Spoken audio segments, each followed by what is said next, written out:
यसरी तागा ढुन्ला त आधा घन्टा लाग्छ। हामी अलिक कमजोरलाई वर्ष 1.5 घन्टा लगभग त्यस्तै लाग्छ। अब अचाल कहिले अटोमा जान्छु, अलि हिँड्ने सकेन भने, कहिले अलि शरीर राम्रो भयो भने अलि समयमै खाना खाएर फेरि खुट्टाले हिँडेर जान्छु हामी चर्च।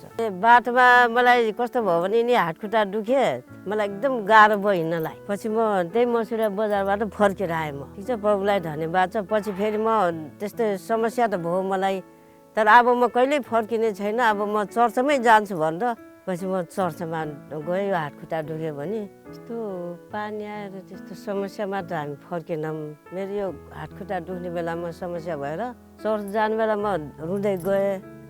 पछि त्यो मसुरासम्म पुगेँ, पछि म केही तल जान सकेन। पछि म घर फर्केर आएँ फेरि।